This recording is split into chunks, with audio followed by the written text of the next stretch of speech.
Welcome back to another technical deep dive here in the debug zone. Today we're tackling a big question and breaking it down with us from other users. Hopefully this clears up some misconceptions and helps you get the answer you need. So buckle up, stay a little curious, and let's jump right in.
And that's a wrap.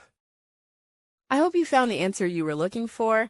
If you did, take a second to hit that subscribe button. It really helps out. And let me know in the comments which solution worked best for you.